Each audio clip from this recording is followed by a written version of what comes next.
Hi, you're welcome to this video, and in this video I'll be going through a coding challenge titled Sparse Arrays.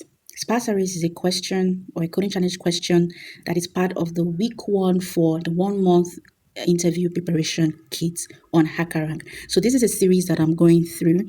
I have solved some questions in week 1 already, and I'm currently solving or about to solve sparse arrays. So if you have missed out on the previous ones, please do check the previous videos to keep tabs with how far I have gone. All right, so sparse arrays is the title for this, and this is the question here. There is a collection of input strings and a collection of query strings.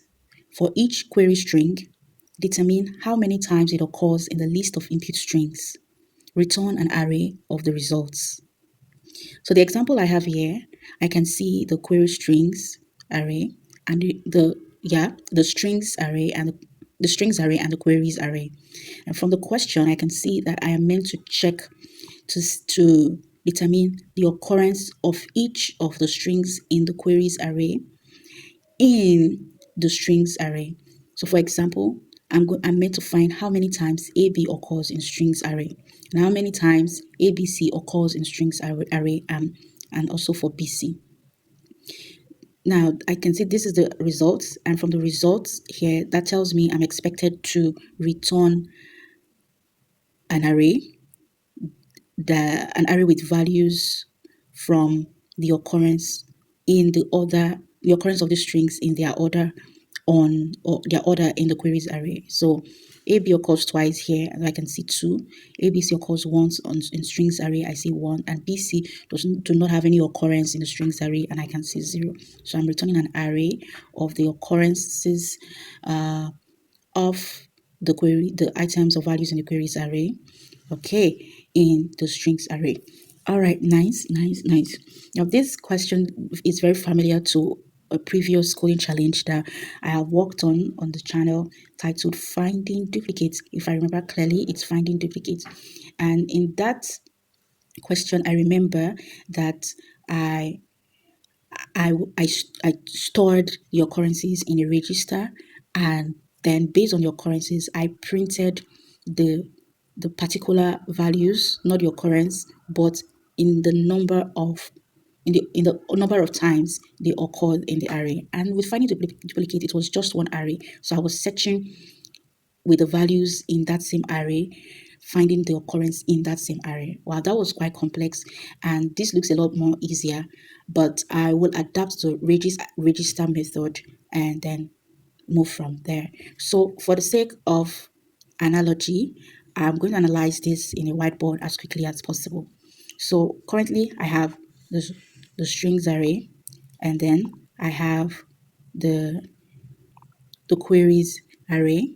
So what I'll do, this is the strings array, this is the queries array, and they contain some things like, oh, okay, they contain, just change the color. Let's say they contain these values like this, right? Okay, so something similar, I guess, that just works. But now I should have used different colors, at some point. Okay, so what I'm meant to do now, or what I'm about to do, is that I'll pick out one and check here, right?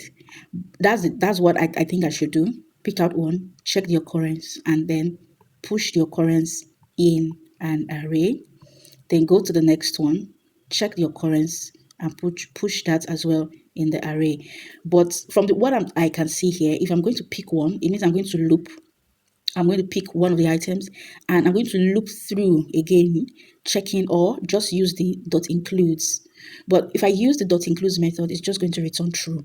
So that means I'm also going to loop through each of the values to determine the ones that are the same with this one that I picked, and obviously update count. So I'm going to have 2 loops, a parent loop that picks one value and a child loop that checks through, and count will be updated. Count will be updated and pushed here, right? Good, but I don't want to. That's nice. But there is a secondary method, another method coming to mind, and it's it's similar to. It looks similar to the one that I use in finding duplicates. Like I'm relating with finding duplicates, and that's a method that's appealing better to me. So rather than picking one and searching, it's still going to be the same thing, but the route that I feel comfortable using is that I'm going to pick one here and search within, like I did in finding duplicates. Pick the next one and search within. Pick the next one and search within. Then it will be registered in an object, and I'm later on going to pick to check if the this item exists in the register. If it does, I'll print whatever the value is, or push whatever the value is here. And if it doesn't exist, I'll push 0 instead here. And that's it. So it's the same thing, picking one and looping through, picking the other one and looping through, or just getting the occurrence of the existing strings inside this array and using this array, the values here, to check the existence here and updating what the values are, or pushing what the values are to the array. And for those that are not found here, that is, they did not exist in this particular array, I'll just say 0, that is not found in this. So I'm going to get what is here, the occurrence, and register it more like a database. And then here, query the database to check if it exists and what the value is. And if it doesn't exist, print 0. So I think I'm very much comfortable with this algorithm or logic than picking one and looping through, picking one and looping through. This one looks a lot more structured. Okay, so that's it. Now, as my usual manner is, I will be using CodePen in solving this here. So I already have copied the function here to save time before I started the video. And now I have my strings, I have my queries, and they're passed in as parameters into the function.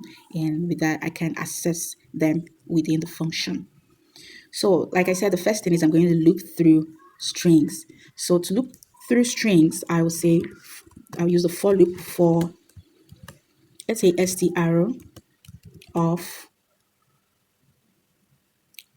strings. Okay, I not set the behavior. Okay, I think it's all set. So back to the code. So for strings, for str of strings right here, I will do something, what is it? Register. I'm going to do a register. So I'm going to register the key and the occurrences there. So it's more like this. If str, now I'm meant to do a I'm meant to be registering this in the register, and the register is meant to be an object that is the value type there, the variable type there is an object. So I'm going to say frequency or freq, and I'm meant to initialize my object. Okay, so I can say if frequency str exists, if this exists, right? Or okay, if this exists, what do I want to do? I want to say the value of frequency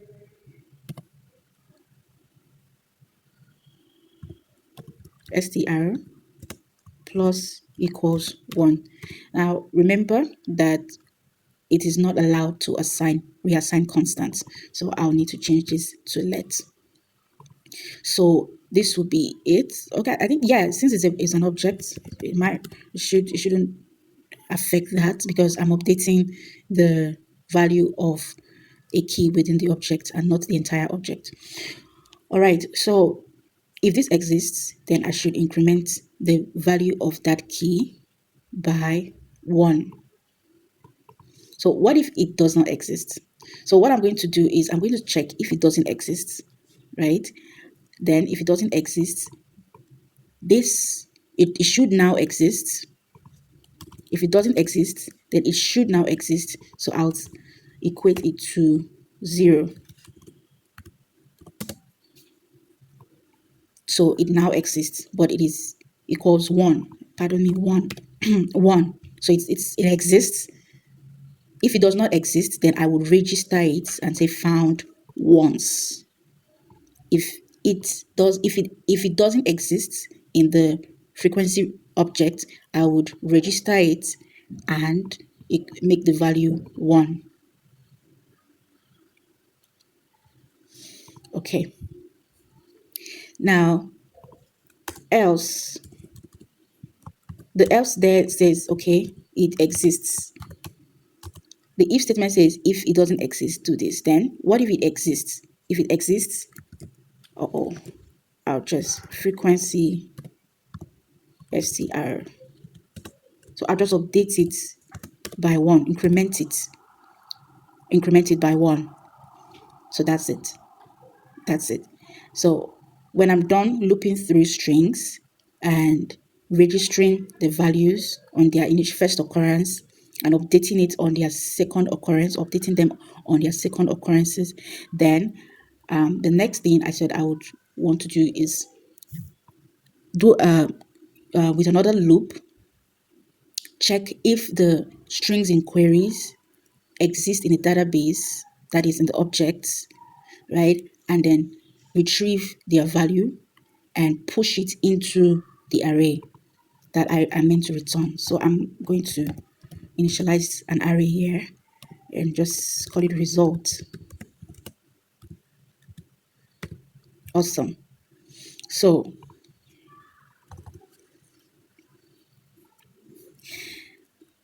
okay, now I'm going to loop, and it's going to be for q in of queries.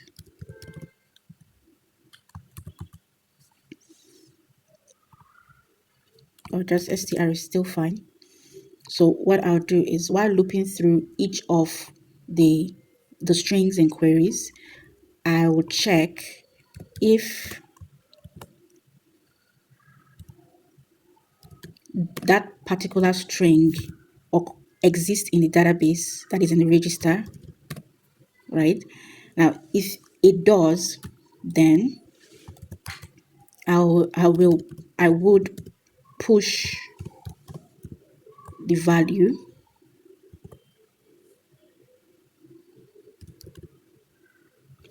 Okay, there is an error there. So I would push the value. I will push the value into the result array. I will push the value in the result array, and that's it.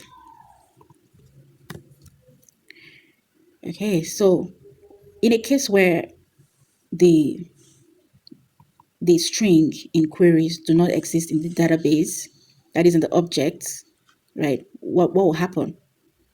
There, what something needs to be done. At least a fallback, right?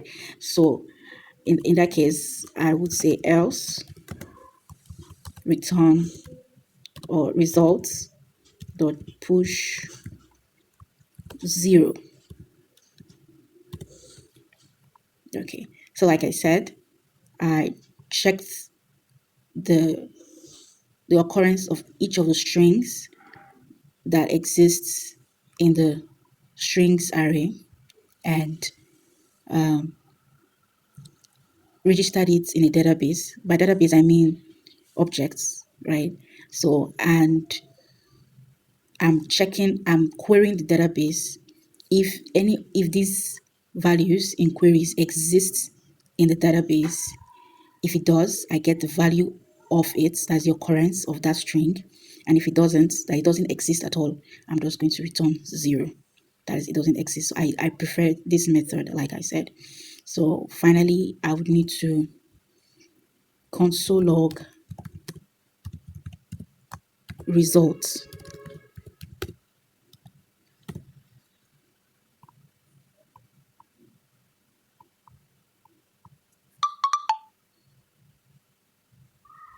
Okay, so I got 210. Okay, and that was the expected output for on occurrence for this particular question, this example. So the next thing I'll do is to copy the solution into HackerRank and run the code. So I would also like to check if I'll need to return or do any console logs. So I can see that it's called, when the function is called, it is assigned to a variable. In other words, it's expecting a return value. Okay, so right here, I paste my result and return. So after pasting my code, I'll return results. All right, let's run the code.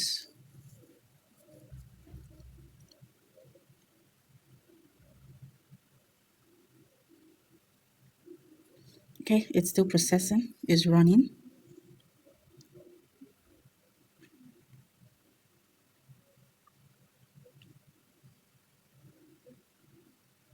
Oh, there's a runtime error and it's coming from str, and it says str is not defined.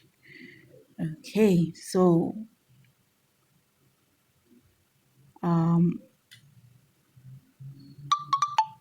I'll need to define that.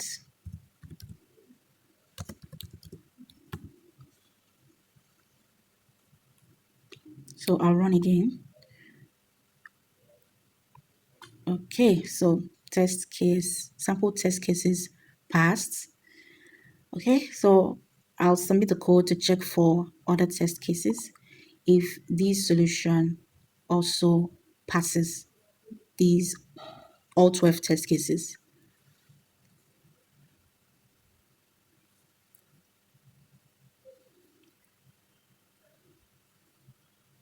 Oh, good. So it's success all the way for all the test cases.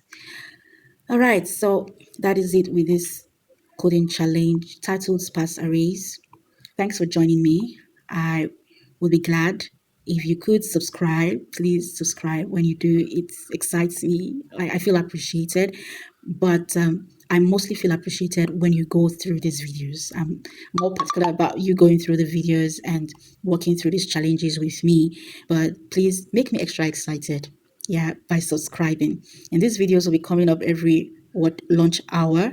And if you do not have the time to settle down and code these things yourself, just watching them kind of helps, is helpful to build up algorithmic thinking. There are times that I'm coding right here and you can be making comments as well in the comment section. Just comment your thoughts on at every stage while you're watching.